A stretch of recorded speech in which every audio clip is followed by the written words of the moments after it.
Welcome everyone. Furf and I could not be more excited to be coming to you in real time from the ATS International Conference in Washington, D.C. It's currently Monday afternoon, May 22nd, and we're joined by some amazing guests today to talk about some of the highlights of the conference. Furf, I'm excited to be with you. I know you're virtual, but we have our guests here in person, and we miss you tremendously, but are you ready for today? Yeah, I'm super excited to be recording today. I feel like ATS is the Christmas of pulmonary and critical care. I've just been getting a ton of texts and messages about all the things going on. I'm very sad that I couldn't make it in person to the conference this year, but my goal is this is the last ATS I'll ever miss. But we are very excited to be joined by three amazing guests today to talk about some of the highlights of the conference and coming to you direct from DC. So first, let's meet our guest. Deborah Boyer is a pediatric pulmonologist at Nationwide Children's Hospital and has devoted much of her career to her patients and numerous trainees. Deborah has been extensively involved with the ATS as a prior chair of the Education Committee, the Assembly on Pediatrics Planning Committee, and is currently on the Board of Directors and the current co-chair of the ATS International Conference Committee. Deborah, I imagine you're extremely busy this week and weekend, so it's truly an honor to have you on the show today, and thanks for making the time to come on. Thanks for having me. I'm really excited to be here. Yeah, so great to have you join us, Deborah. And next, we have a Home Peeps OG returning to the show, Molly Hayes. Molly's an assistant professor of medicine at Beth Israel Deaconess Medical Center and Harvard Medical School, where she's also the director of the MICU at BIDMC and the director of external education at the Carl J. Shapiro Institute for Education and Research. Molly's been extensively involved with ATS as well and has served on the education committee, currently as a vice chair and chairs the core curriculum for the conference, and is a chair for the subcommittee on education and critical care for the Critical Care Assembly's programming committee. And in addition to all of that, Molly's also found time to be involved in the section on medical education for the last several years. And we're excited to have you back joining Home Peeps today, Molly. Thanks so much for having me. I'm really excited to be here and super excited to be with Deb and Juliana. Yeah. And bringing us to Juliana, last but not least, is Juliana Ferreira. Juliana is an associate professor of pulmonary and critical care medicine at the University of Sao Paulo Medical School in Brazil, and her work focuses on mechanical ventilation. She has made a significant impact on global health initiatives and serves as the co-director of the MECOR program in Latin America for ATS. Juliana has also been extremely involved with the ATS Critical Care Assembly Program Committee and was just awarded the inaugural Philip Hopewell Prize for her commitment to research in low and middle income countries. Congratulations, Juliana. It's wonderful. And thank you for coming on Home Peeps today. Thank you for inviting me. I'm really happy to be here. Perfect. And before we get started, just as a brief reminder, the podcast isn't meant to be used for specific medical advice, and the opinions expressed today are our own and don't necessarily reflect the policies of our respective employers. And Furf, I can't wait for us to get started with our first question. And I'll start. I think conferences, as we said, are so amazing for so many reasons. And the energy here in DC in the last few days has just been fantastic. And just really running into friends and colleagues you haven't seen in so long. And I told Molly, just talking to her with even 5 to 10 minutes the other day can really spark some great ideas, and I know a lot of us will be following up. What I particularly love about ATS is the variety of sessions that target pulmonary critical care as well as sleep medicine, while incorporating both pediatric and adult populations. So organizing a 5-day conference to hit on all these areas can certainly seem daunting. So Deborah, in your role as a co-chair for the ATS International Conference Committee, can you share your approach to scheduling sessions to make sure all attendees will have something to bookmark on their app? Sure. It's what I remember when I was a fellow a resident coming to my first conference, the variety of stuff. And I think that what it comes down to is that the International Conference Committee is made up of representatives from all the assemblies and all the program committees. And for that reason, the programming that comes through that committee represents what the membership wants. After we do all that, we look at the program that's put together and make sure that there aren't gaps out there that we need to fill in. And then we always have a few extra slots, chair symposium, that we can fill things in if there are gaps. What that turns into is a conference that just has a huge variety of topics and hopefully something that everybody can enjoy. Yeah, absolutely. There's certainly something for everybody. Monty mentioned it, but approaching these conferences when it's your first time or early on in your career it can be daunting, and there's so much that you want to see. And I always remember some specific advice that people gave me. One mentor of mine always recommended going to the poster sessions that you were interested in because it's a treasure trove of upcoming data and projects, even if they're not the top build highlight. So little tips like that have always stuck in my mind. Molly, I'm wondering if you have any general advice about how trainees or junior faculty should approach a conference like this, especially if it's their first time attending. Yeah, I think it's a great question. I think the best piece of advice I have is to meet with your mentor and plan it out before you come. I think if you just show up here and try to get to everything, you'll be overwhelmed and you won't get to anything because you'll be running around. And in full disclosure, I did that in my very first ATS when I was a resident. So take a few minutes to sit with your mentor or the person who's the senior author on your poster and chat with them about what you should do and ask them who you should meet. Also really use this time for networking. And I think another piece of advice is don't be afraid to go up and talk to people. People really love that here. And I remember being very nervous to do that as a resident and fellow and even a very junior attending. But it's really a great conference. Everyone's approachable and people want you to talk to them and they want to talk about their science. The other thing that ATS does, which is great on the app and on the website, is they have these roadmaps for early career trainees and junior faculty, which I think is great. It helps you navigate the conference and also gives you suggestions of sessions that you should go to. And then there are even roadmaps for specific interests, like a roadmap for educators as well. So I think check out the app, check out the website, and talk to your mentors. Yeah, totally. And I feel like networking can feel like a very daunting task, but it is true. Everybody's there just to meet people, and it can be a great way just to spark conversations, just to walk up to somebody who's talking about something you're interested in. So it's great advice. Anytime I'm at the conference, I feel like I'm always building my schedule, like you said. And I think the apps now really make building a personal schedule a lot easier. And there's a lot of guidance around this. No matter what, though, there's always going to be something that I can't go to because it interferes. One thing that I've always put on a highlight is the clinical year in reviews, just because they're a big summation of so many great topics. And Juliana, I know that you were one of the chairs for the clinical year in reviews this year. I was wondering if you could share some of the sessions that will be great for attendees to go see, and especially some that are coming up Tuesday and Wednesday, since they still have time to get to the conference in the coming days. Yeah, I agree. The clinical year in review is a highlight of the conference. I was very happy to be a chair because it's a session that I always like to attend. We're always focused on our own areas of research. So for me, medical education, mechanical ventilation. So it's great to be up to date with lung cancer or ARDS and everything that was presented. We still have 2 days. We have asthma, sarcoidosis, sepsis, sleep, lung transplant, medical education, health disparities, and cystic fibrosis to come. It has been very well attended. We're using the app for the MOC credit, so that's also one of the reasons people attend that session, to be up to date and get credit. So it's been fantastic so far. I'll just add a plug for that too. I love the clinical year in review, especially for me. I really only clinically do critical care now. So I like to go and catch up and relearn sleep and pulmonary and even hear about the new treatments that I'm maybe missing or as not up to date on the literature as I should be because my practice is solely critical care now. Yeah, that's so awesome. I know our fellows today, we're all going to the critical care clinical year in review, and we're talking about how great it was. So I'm hoping that they can make Tuesday and Wednesday sessions. And I know for those unable to go to the sessions, ATS also provides a recap of the clinical year in review and has some of the main articles that were discussed that's available on the website. So I think also a great resource for people to be able to use. And I know we're now on Monday, as I said, but Sunday morning, I heard some great chatter in the convention center that Sunday's morning session started with a really great one that was focusing on how science promotes health equity by decreasing disparities. And I think a really great topic that deserves attention. Deborah, I'm wondering though, for those that may not have been able to attend the session, what was your thought in planning that specific session to start Sunday morning? And what major points would you like to share for those listening today? Sure. With all of the keynotes this conference, we've really tried to leverage being in Washington, D.C., right? And to think about all the different advocacy and areas that we're involved in as scientists that also we can have an impact on in terms of advocacy. So I think this session, it was phenomenal. It was presented by Eliseo Perez Estable, who is at the NIH.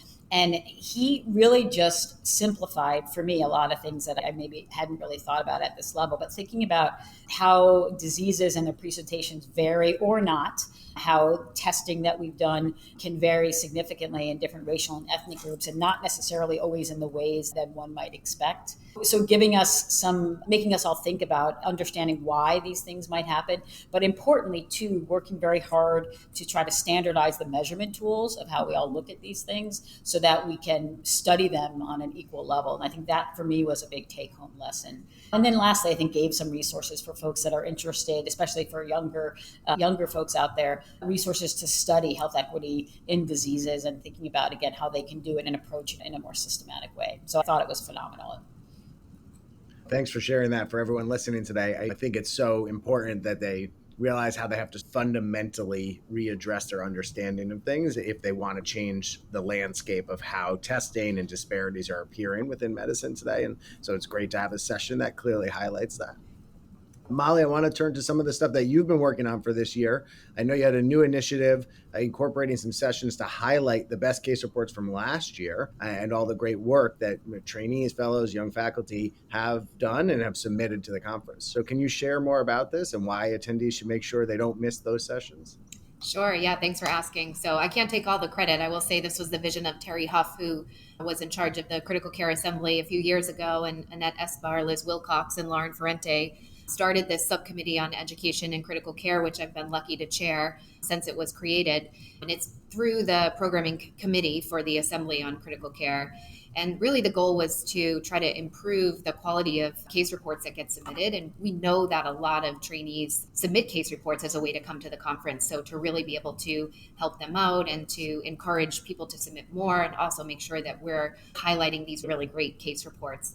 So new last year was actually a poster discussion session on case reports, which went really well. And this year, there's actually 4 poster discussion sessions on case reports, which we're really excited about. They're great sessions. There was one already on neurocritical care. There's another coming up on Wednesday on cardiac and vascular critical care case reports that Christina is actually facilitating, which will be a really great session.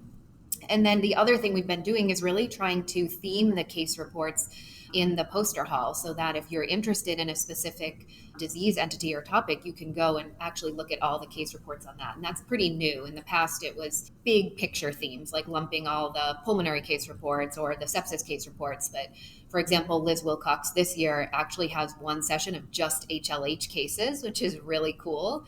So that's really exciting. I'm looking forward to that. And that session is tomorrow. Scott Stevens and Liz Wilcox will be facilitating that, and that will be a great one to check out.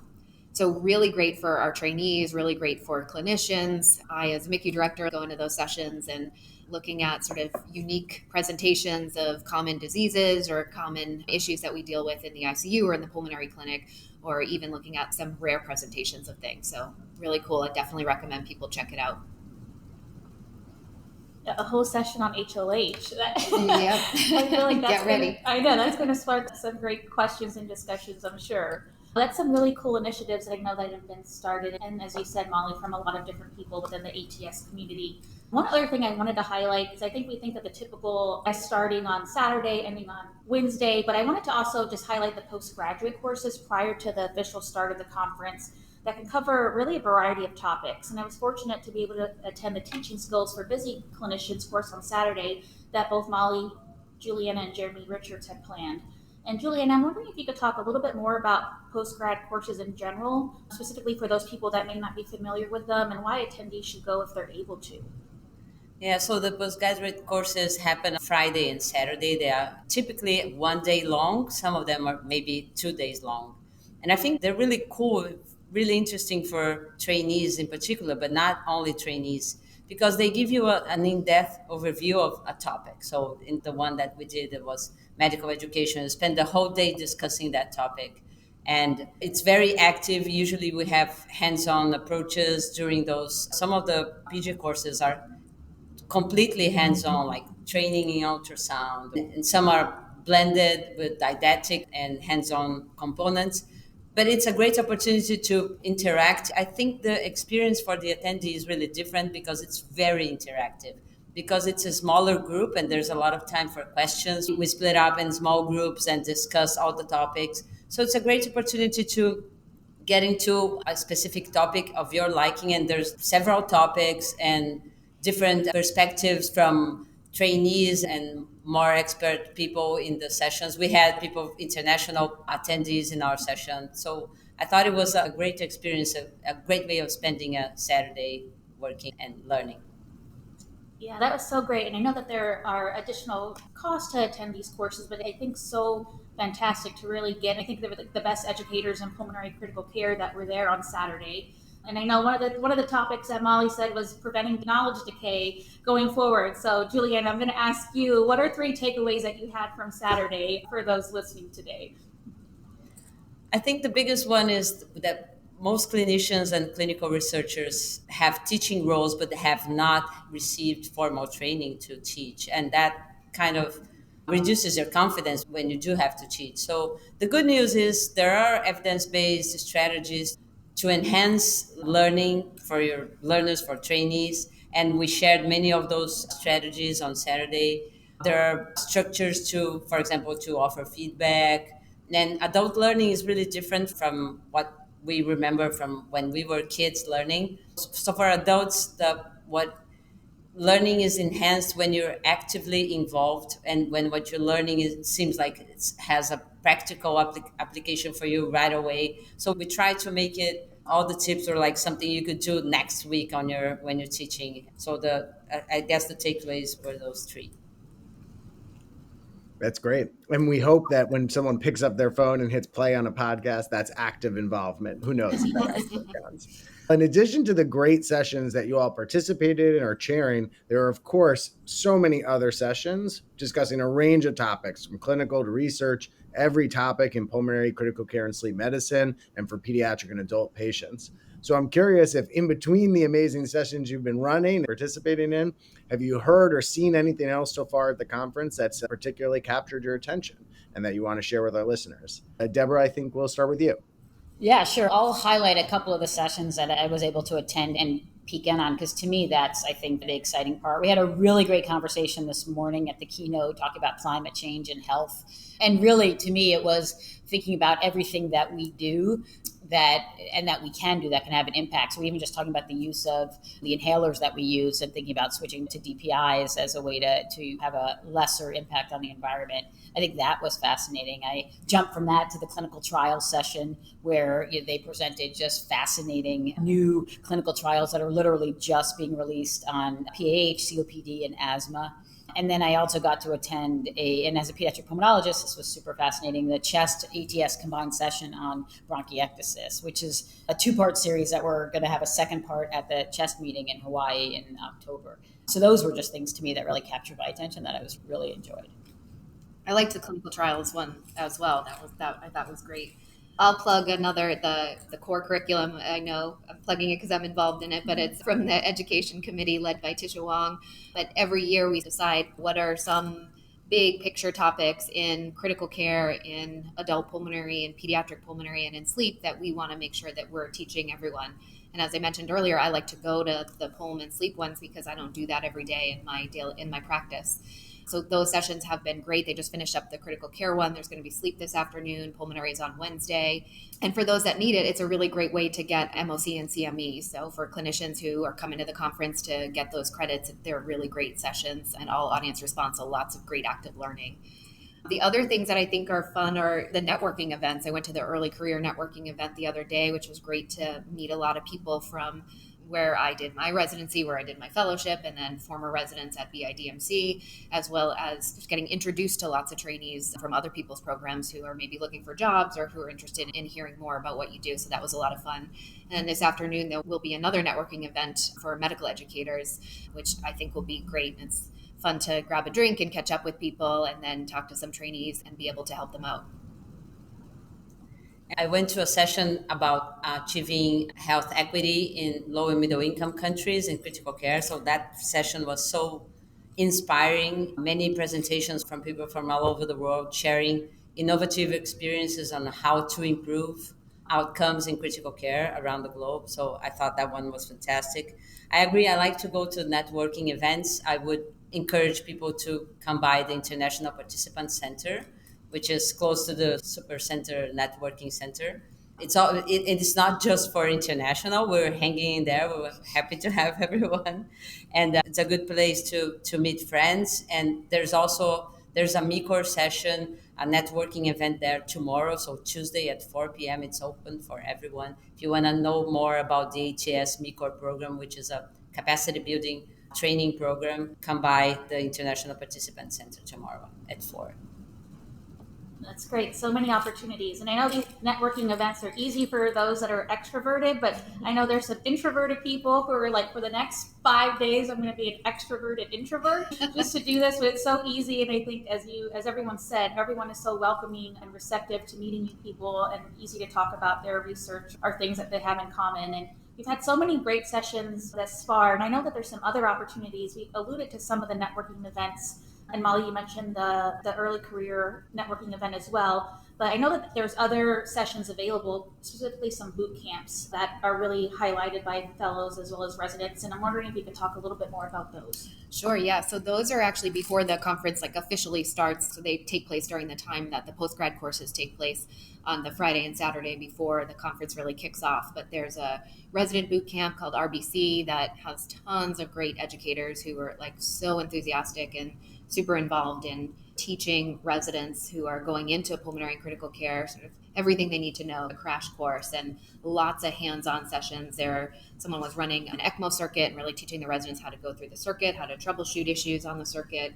There is hands-on ultrasound, hands-on procedural training. I walked by and saw people putting in endobronchial blockers as senior residents, so that was pretty cool. And then there's also a fellows track symposium, which has a lot of hands-on sessions as well, but also really great talks from speakers around the country. And then the early career boot camp or early faculty boot camp, which was started a few years ago, is also a really great session every year with lots of talks on negotiating your first job and thinking about leadership and thinking about grants. And it's just a really nice way to step away from your institution and get some mentorship from people who you don't really interact with every day. And the stakes are a little bit lower because they're not people that you're asking for a job or they're not people who are evaluating you. So I think it's really great that the ATS does this because as an educator, I feel like we as a community do a bad job in helping our trainees get jobs and think about their early careers. So I love that the ATS really spends a lot of energy thinking about that and helping our sort of senior fellows and junior faculty. That's great, Molly. And certainly if you're listening and that sounds interesting and you didn't make it this year, you could look out for next year and probably make some of these events. And I know we've talked a lot about networking, but I totally agree. And actually, we had an ATS RCMB episode a couple weeks back, and Jonathan Alder shared how he actually got a job because of his ATS poster session in networking. So just a plug that it really can help. On that note, Deborah, I know another thing that you were talking about doing this week was with the ATS is a networking center learning event. And so I'm hoping you could share more about this, about who can attend and what topics are usually covered in these types of sessions. Sure. As you mentioned, in the networking center, it's a networking super center. I've nicknamed it the Super Duper Center. But in the Center for Career Development, as one of the Learning Center presentations, I'm going to, with some colleagues, going to be talking about pediatric pulmonology. My first job. What should I do? And it has pediatric pulmonary in the title, but I think these topics are pertinent to anybody going from training into their faculty life. And so I think we usually do it as we have a little bit of sort of rapid fire presentations, but then break up into small groups and give folks the chance to ask questions. But the main topics we'll cover are how to think about growing and getting involved in a new clinical program. How do you get involved outside of your institution? One of the things is getting engaged in what's going on at your place, but also thinking about how you can network and really get involved in other activities such as the ATS. Third thing is how to get started with research if that's something that you're interested in. And then the last topic is getting involved in anything else, right? How do you get involved in advocacy, being an educator, other areas like that? So it's really meant to be a very interactive session. And again, I love peds pulmonologists, but we're also happy to invite anybody, and that's happening on Tuesday at 1:00. Maybe I'll come to that. I know. I'm glad you're blending in the adult side as well, Yeah. Deborah. I know, and actually, Deborah and I were talking right before we started too, that for a lot of people, for a lot of trainees and early faculty, this is their first ATS that they've been to in person. So getting to hear these topics and interact and ask questions in real time, I think is fantastic. And thank y'all for doing that.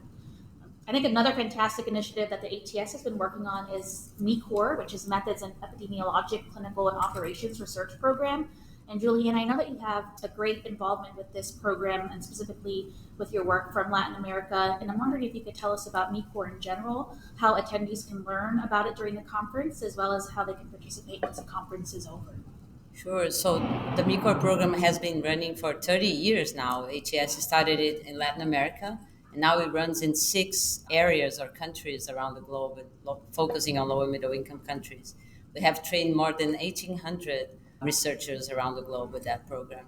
I was a student, then became faculty, and now I'm director for the course in Latin America. So in many courses, it really built capacity because we were able to go through the program and actually now participate as faculty or leaders.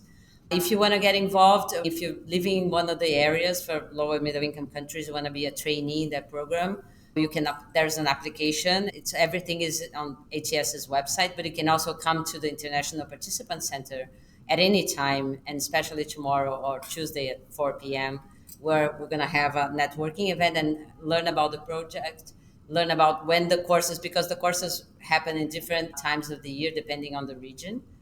And we are also always looking for faculty for those courses. So if you're more experienced and interested in becoming faculty in one of the MECOR courses, come talk to us at the International Participant Center or check the ATS's website to see more details.